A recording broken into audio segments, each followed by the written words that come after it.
Rick is my publisher and best friend in Japan that published many of my books, but most important, Taboo: The Lost Codes of Men. I want us to talk about our journey together because we've known each other since 1978, I believe. Yeah, yeah, it's been quite a while. That's right. I think it's from the And late 70s. and met in St. Andrews, and which is was St. Andrews Presbyterian College. And I'd like to talk about not just the book, but also our journey, because we've been in dialogue through all the times that I got involved with the men's work and led the men's group, and much of that time period. It's traversed together. You're right. I remember meeting you at St. Andrews, and then we hit it off right away. But I was struck um, over the months of when I first met you, that you remember that in those days we had a phone in our dormitory. Each room didn't have a phone. You see, in fact, in those days the dinosaurs were still roaming. I don't know, Right. but there was a shared phone in each suite. A Right. suite was a set of dormitory rooms, and we had a phone, that we shared. And the kind of the rule was that whoever happened to be near the phone would answer it, and then they would ask, oh, to whom do you want to speak? And then they would say, hold on a minute, and they go and pound on the door or whatever and bring that person. I remember that one time the phone rang, and I was near it was the stairs landing, and it was the top of the landing, and the phone was pretty loud. The bell was pretty loud. I answered it, and it was you, but it wasn't. It was your father. It sounded like you, but this man was loud, energetic, very friendly, really spot on, sharp. But I had to hold the receiver away. Like, oh my God. So I thought, well, Martin, and his name was Martin. So Martin wanted to speak to Martin. I thought, what? So I went and checked, but you were there and you came and you guys had this conversation that probably most of the people in our suite, maybe the The next dorm, suite, the dorm itself could hear our pretty dorm clear. could hear it all. Yeah. I'm joking, of course, but what impressed me more than the volume was what a great relationship you had with your dad. Okay, Uh-huh. it was clearly a really warm relationship. You guys were really, I could tell, really close. I talked with your mom sometimes on the phone as well. Then I had to press the receiver to my ear because she would she was really soft spoken, lovely person. Again, very sharp, and I saw you speak to her with tenderness. So I was impressed that you were one of the people who actually clearly had a very good relationship with your parents, and and then as we got to know each other more, uh, I saw the way you reacted to the students, particularly the physically disabled students who called themselves, and we call them as well, wheelies. And the Hmm. wheelies were were an interesting lot, just like any lot of human beings. But St. Andrews, for people who don't know this, probably most, St. Andrews College and then Presbyterian University, St. Andrews was one of the first universities in the United States that was completely wheelchair accessible. So there were ramps everywhere. And at one point, I think it was 15% of the population or I about think that, when we were there, it was like there were, I'm maybe thinking, more. let's say 800 students, and like 100 were in some ways had some challenges, wheelchair, Yeah. crutch, Right. Good walker, point. something like that. Yeah, not everybody was or in wheelchairs. Some people had crutches. Some people, like me, just staggered around for whatever reason. But the ramps came in handy. But your relationship with the disabled was also very impressive for me because it it it it was evident that you treated everybody the same equally. There was no prejudice in you in regard to physical disabilities, mental disabilities, uh, race, gender, anything else.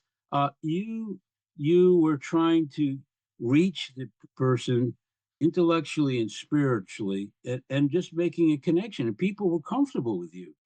And that was cool. And that, I think that interest that you showed back then is carried over to the book Taboo book. But I'll get to that later on. I want to have some more fun with St. Andrew. So you also you joked a lot, and laughed. We both did a lot. We had a great time.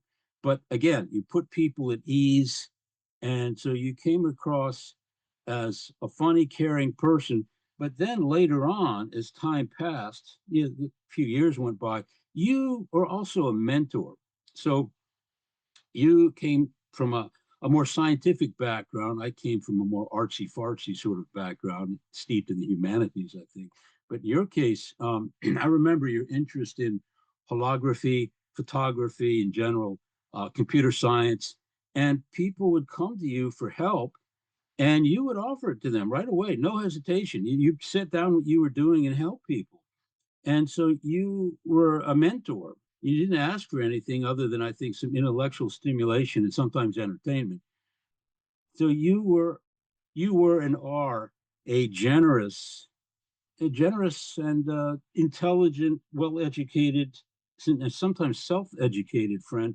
I remember that you were struggling with dyslexia, but it was a struggle, but it wasn't stopping you. You had at least one. I thought you had a double major, I believe. Didn't you have a double major? Yeah, it was a contract majors, math, computer science, because they really Right, didn't have one. Our mutual friend Mike Salibi, that's how we met. right. There was a computer science intro class, and he was going, Mm, I don't know, I can make it through or something. We started talking, and I said, well, I'll help you. mm. I'll help you get through it. And I think he gives me credit for helping him get through it. But then we all became friends from then. Yeah, I think you're right. I think you're the one who first connected with Mike, who, by the way, lived here in Japan for many years, and was a mentor to me in some ways because I'm here in Japan as we speak. Anyway, long story short, or at least a little shorter, I remember you grew. I could see your growth also at St. Andrews in terms of how you challenged yourself intellectually, and I think emotionally as well.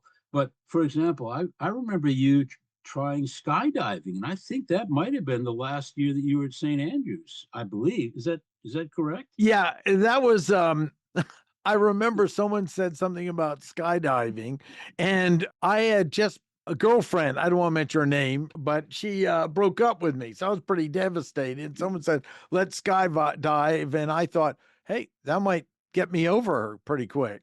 And I said, I'm game for skydiving. I just remember like 4 or 5 other guys went, if he's Martin's going, let's go. So we all we all went to the, I think it was the Laurinburg Maxton Airport, and it is a brief but important story in all this thing, because we got there and they were teaching us how to handle the parachute and stuff. It was because it was going to be a small airplane, but then they allowed static line, which they don't allow now, Rick. You have to be kind of strapped to someone. And the guy who owned it came out in a wheelchair as a veteran who had had a parachute accident that owned the parachute team group. Wow. He goes wheeling out, and we're kind of looking at each other. And I just remember he goes, yeah, watch out for the trees. You'd be surprised. You'd be pretty torn out, broken legs and limbs. And then the water, watch out. It's just, And I said, excuse me, what happens with the water? He goes, oh, you'll just drown almost immediately because you get tangled up in the parachute. So I Very got, reassuring. yeah, it was Reassuring. so we got it was a Snezna. I had one guy got in front of me to go out, and when he went out, his static line hit the side of the plane, but I thought it was his helmet. So my legs completely froze. So I had to drag myself out of the plane. I was determined to go. And then I had what was called a faulty delayed opening, where it's like the chute doesn't open, and the guy on the walkie-talkie's talking to me, and he goes, your chute's not open. I'm like yelling back, it's a one-way thing. It's like, of course I know that. And he's walking me through, and I'm following the steps to release the chute, because you have to release the chute that's tangled for the emergency to open. And just as I was about to double release it, I got a full canopy. and then I finally landed, and some cute girl that had just jumped came up to me and said, "Want to jump again?" I just thought, I survived all this. I'm good. It was great. I'm glad. And Rick, I ran into the girlfriend when I got back to school, Mhm. and she said hello, and I go, "Hey, how's it going?" I remember her looking at me. "Weren't you depressed?" I was completely over it. Solve the problem.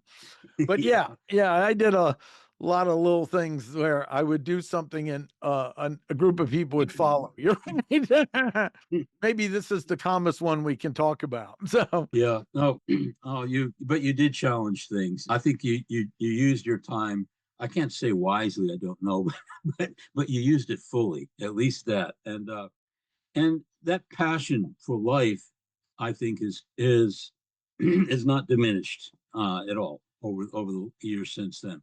I want to get back to is the way you communicated with people, particularly men, handicapped, disabled men, was man to man, and it was never condescending, and it was you're genuinely trying to connect with people, and I think that trait, that personality trait, and also that value, because you're a compassionate person, has very much probably influenced the books that you've generated. I'm now talking specifically about your first book in the men's group, Finding Our Fire, right?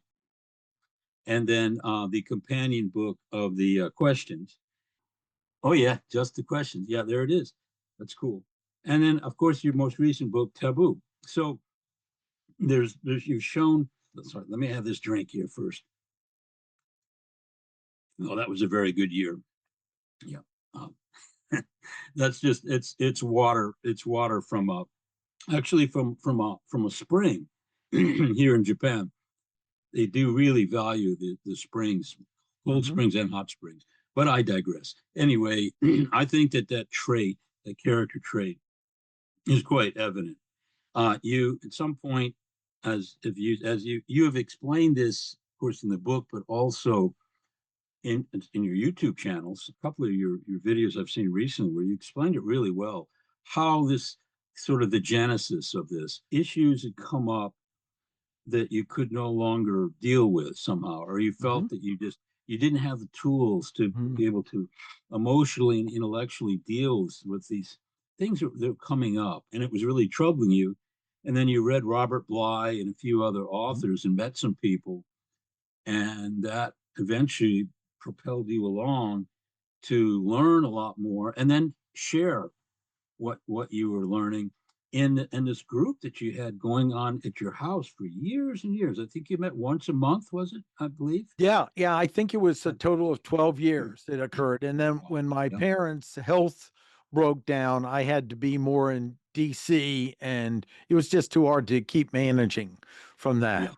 Yeah. Yeah. I would, because I'm the only child, I would need to be going up there to make sure the medical system didn't kill them, and Yeah. defending them in the medical system. It required a lot in a large city. You got to have I said you have to go in like Columbo and be ready to be Billy Jack. It's how I used to treat it. Tell you, it was a lot of the stuff I got from that and the men's work and the journey I was on that gave me the fortitude to stand up more for my parents, because I just think, Rick, that I must have entered this world an almost a hypersensitive soul, because I think I was, as I said, it seemed like I had good parents, but there were still things that just didn't come together till later in life, and it could have been the learning difference that I had. But I see that as a gift, because if you have to learn things later in life that often people learn when they're younger, you Mhm. understand it more. It's more like Mhm. it's different.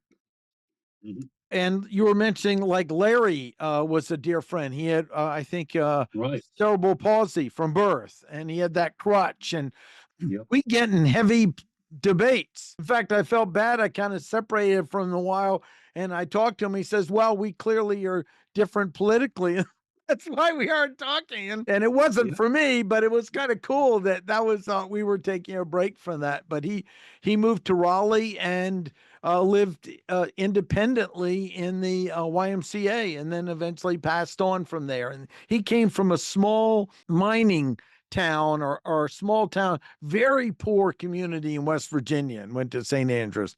In reflection of this, I think it's just because by being grown up in DC and having a mother and father that were very much, my mother was a research analyst, so it's always like an inquiry about learning people. But I was surrounded with different people. I'd go to different friends' house. Oh, they have a lot of kids, and they go to a church, go the Catholic church, and they wear kind of this little hat, and they go to something called a synagogue. And I mean, it's a kid's world of variety. And then of course DC had a pretty diverse community growing up. So in retrospect, I think that probably added to my passion for seeing from other people's perspective.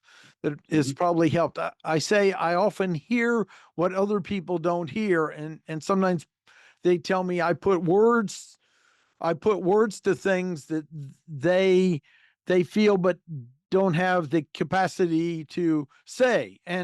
But I'm not a great writer. I need people to help me in the writing and reading phase. Beg to differ a little bit. I think you are a good writer.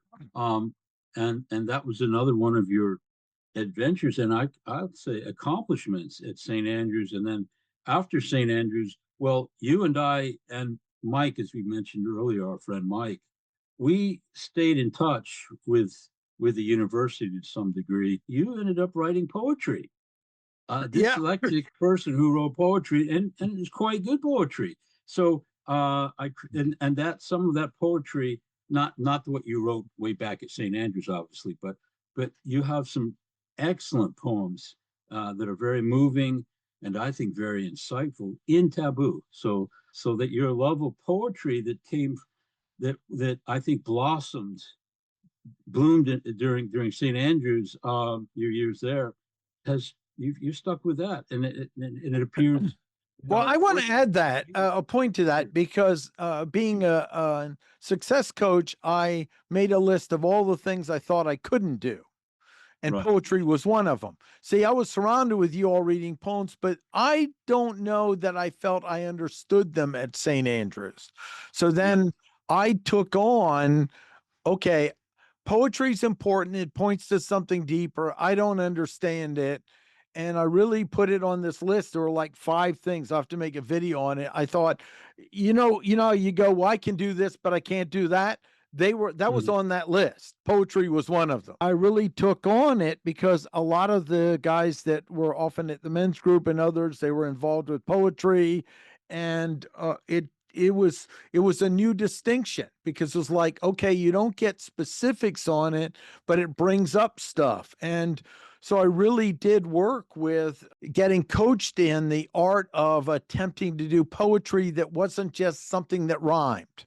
And I have to tell you, there was a men's workshop done by Robert Bly, and I got to meet him, and it was on your legacy plan. It was the whole thing of that many of us are drawn to leave something in the world. And that was the whole discussion. And I wanted to meet him. So they said, well, the only way he ran the workshop, but I really wanted to like personally talk to him.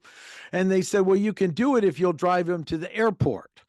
And so I had the courage I put my poems together to show it to him.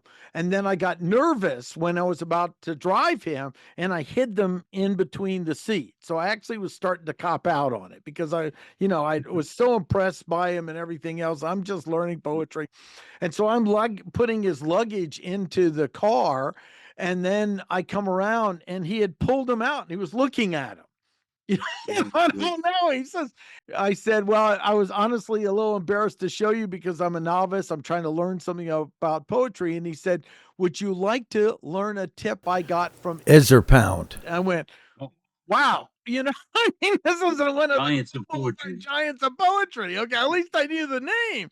And I went, okay. And he said, well, attempt to make an image with every line. Let a line evoke an image. And so then I did it. And then, of all things, Ron Bay. So remember, in school we knew it, but Ron liked me. I think I was just fun to watch because I was pretty out there, even in school. But I went back to Ron and said, Ron, would you take my poems and give me some coaching on it. And he really whacked off phrases. He goes, you really want the minimum words that grab them, but you don't need to overspell it out. And so, Rick, I have to Mhm. give credit that many of this happened after the school. See, I was around it, but I was young enough. I wasn't willing to tell you guys, I really don't know what the hell you're talking about. You see what I mean? No, I Exposed understood. to it. Yep. This is another example of what I talk about in the men's group, that life begins outside your comfort zone. And that led to what you're saying. I mean, I always respected your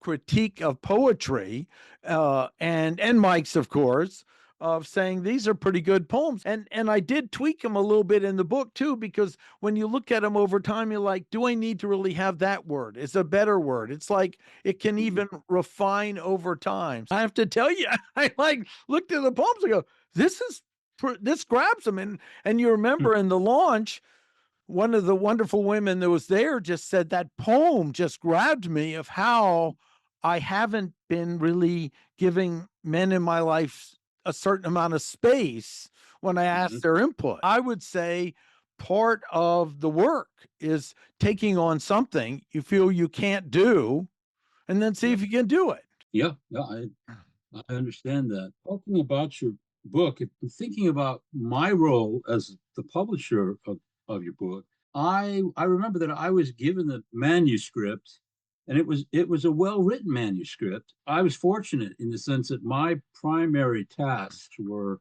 well, obviously to help you with the acknowledgments and the foreword, sort of the front material of the book, and then especially with the appendices towards the back of the book. And you had 7 appendices because it's a very, really is a helpful book. It's almost a guide. So this is not just a book that someone would read like a novel. It's also a map, in a sense of helping men and women to push through these issues. And it also contains quite a bit of information, suggestions at the back too. But so the tricky part for me was to format the content, Mhm. to get it organized so that it was more legible, but also that it would be attractive. And I especially worked on certain areas where I tried to get the images and charts, which are excellent in that book.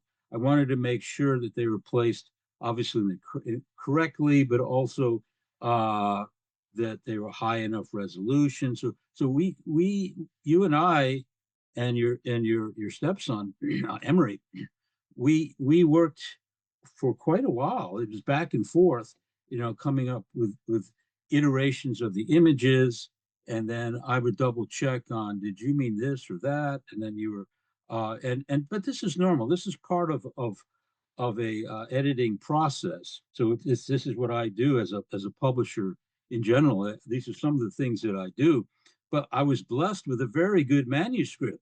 And then you had said, "Hey, Rick, I've been working on this for 10 years." I was like, "Gosh, I guess you have." So you'd slowly come up with a really well polished material, but it still needed to be organized. So that was part of my job. Then I started doing some proofreading, and then I thought, well, how can I improve your poetry? Not rewrite your poetry, but organize it line by line so that it would be more impactful. I made a few suggestions. I also went to see Bly, by the way, during our St. Andrews years, and I was a friend of Ron Bay's. I'm blessed to say that, as both of us were. But at any rate, some of those, you remember that Ron Bay's masterfully, he had some of these short poems that were very impactful, but it was partly the way he actually arranged them on the page, because the blank space, as a visual artist, I can say that blank space is negative space, as it's called, is not really empty. Very important. And the Japanese are masters of that. And I've been living here for a long time. So I'm hoping that my experience helped to make your book a little, maybe more impactful. I hope. At any rate, that was part of my job. You also were very insistent on the cover art itself, that you wanted to keep it simple but strong. And Emery, your stepson, came up with this wonderful image of the you can see the cover. Yeah, thanks, Mark, for holding that up. There's Taboo, and it's got this sort of exploding the first O there sort of explodes. And I thought that was really cool, The Lost Codes of Men as a subtitle. And then I continued the explosion That's right. as an artist myself. Right Yeah, there. I continued it down to point towards your name there. And then we discussed that Taboo itself has a little bit of blue, silver blue, in it, especially the T and the A and also the B and the latter O. And that it just hints of the blue. It's actually a black, mostly a black cover. The explosion radiates a blue. And I thought that was cool. So that's why I suggested let's get your name. I chose the fonts for your name. Now it's also in blue. Those are fun things. So I hope Yeah, that but I there's want to add something else. We did something different from any other with a lot of discussion because we underemphasize my name. And most of the time you that's want right. an author be more predominant. In fact, some people have written goes, your name needs to be big. No, I really wanted it to be drawn to this. And we went Mm-hmm. back and forth on that. And that's to me one of the great gifts you bring to publishing, Rick, is that the passion for an artist. Your dad was a great artist. You've taken it on. You've done a lot of amazing art, and then to me the layout has an artistic quality, like the layout of the poem and having space around it, what side the pages go on. All of those things are things that I know of. You put thought into, so it's like what will be on this side versus that side, Mm-hmm. and That's right. having enough space like around some of the different possible emotions. There's an extra line there, and at first when I saw it, I went, oh, there's an extra line there, and then when you read it I go, oh, it gives it breathing room. So there's Mm-hmm. so many little subtle things that you just built in to way you do things that I've gotten to appreciate more on the book. And then the back cover, really exciting because you carried a little bit of that kind of sense of explosion that occurred. But Mm-hmm. also, I loved how, to me, the toughest thing with working with artists is they want to go into a cave and not interact with you and then come out with the final product. And that drives me nuts because I have just enough passion for art. I want to have a dialogue with them, but they usually, oh, I'm a graphic designer, I'll get it for you.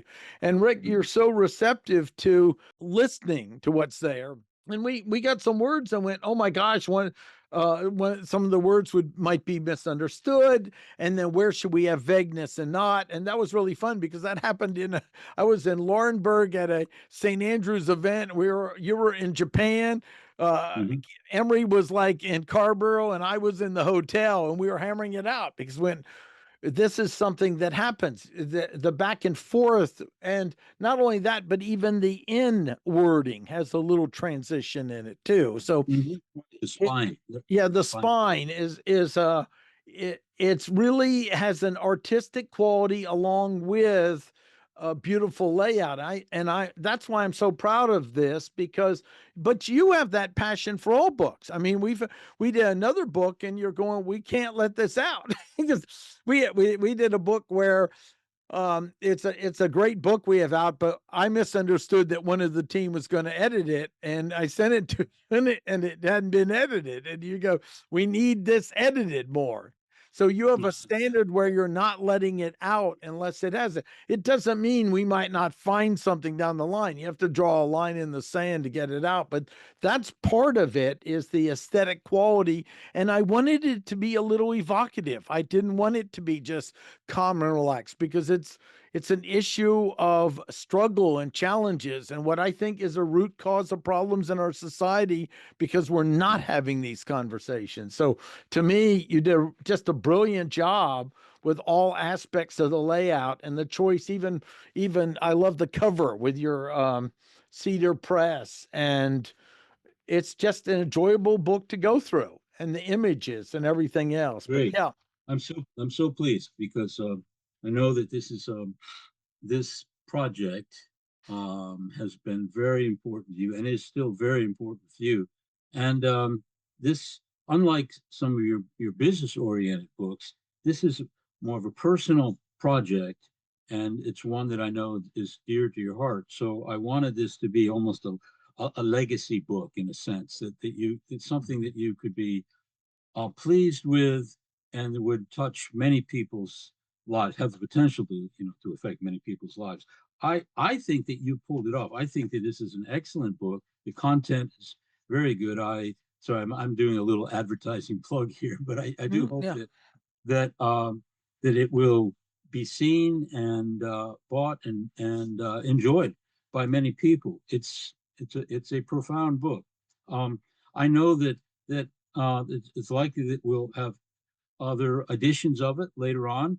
You might want to add some things or as we go along. That's usually what happens with books, particularly really good books like this. So this is the first edition, everyone. I hope that our listeners, viewers will pick up a copy if you haven't already. It really is a fantastic book, a great resource too, and you Rick, can see go ahead. some of your character, some of the traits that I've discussed in our little interview here are evident in the book, and it's really my pleasure, my privilege to do this, Martin. So Well, I deeply I want to appreciate it. end on a paraphrase. I'm not sure I have correct. And Mhm. it's there's a famous book, The Artist's Way by Julia Cameron, which I'm sure you're aware of. You know of it. Yeah, But I'm aware. she had a statement, if you want to find most human beings' gifts, you need to walk in a graveyard. They're rotting in the ground because they never had the courage to share them. And so I've really taken on, if I don't feel a little raw or exposed, I'm not really doing work. And that's been something that's developed. It was more like in college, I think it was more like frantic, like I'm jumping out of the airplane just to do it. But now it's much more in my life intentional, because that's where, to me, the meaning in life occurs when we are willing to be vulnerable, but not reckless with it. You have to build. Mhm. I remember thinking, well, I'm not courageous like some great warrior or something, because this isn't one of the issues of men is, am I man enough and all that? And I realized, well, my courage is more in the emotional realm. And then I need to take that on and make that one of my gifts in the world. There's a lot of me in here. You'll know me more than Mhm. most people do, but it's because I wanted myself to be a laboratory to inspire others to have the courage to step forward. You've done it. You're doing it. So And power Rick, to you. I do want to wrap up. Just tell them about working with you, because I highly recommend you. I mean, it's not just, yes, I'm biased and we're great friends and feel gifted for it, but there's a real cooperation, that passion you have for doing books for people, and also making sure that they're in charge of it, but also Mhm. setting the boundaries where you're not going to let just junk go out the door either. Yeah, thanks for that. Yeah, so if anybody's is interested, I am a publisher. What I do is really as I help people to get people who maybe have an idea or maybe more than an idea, they already have a manuscript or most of a manuscript or some of a manuscript, and they want to get it published, and that's their dream, but they're intimidated or it's overwhelmed. I can basically get people who have an idea and even help you to write it, or people, as I say, who already have a manuscript that want to get it ready to publication. Basically, what I do is I take people and I walk with them through the whole process of getting their book published and getting the book ready to be published. I mean, written, formatted correctly, have a cover for not only for an ebook but a printed book. Have everything done, and I walk through them getting it actually uploaded to Amazon so that it's done successfully. And my prices are pretty reasonable. They're lower than most. It's cedarbooks.com. I should say www. It's important for some reason to add that for my particular company. Anyway, www.cedarbooks.com, and that's cedar like the tree, cedarbooks.com. Yeah, check it out. I publish fiction and nonfiction, kids' books, all sorts of books. And I'd be delighted to work with you. Now, I cannot guarantee that I'll work with you. I do choose my clients. There's some people that I think we might not be a good match, but usually I won't waste your time. We'll discuss it, and then I'll tell you honestly whether or not I think I would be, that we would work well together. So far, I haven't turned anybody down, but I can't guarantee that I won't. So I'll be upfront with you throughout all of it. Outstanding, Rick. Well, this was delightful to take a journey. And I asked if you get value out of the book, let 3 people know about it, but also reviews make a difference as well. This is a book that I want in the world, and it will be more in the world by people saying you need to read this book. And then most important, having conversations with people in your life from the book is, to me, it's a door opener for ideas and conversations that I believe will profoundly impact your lives.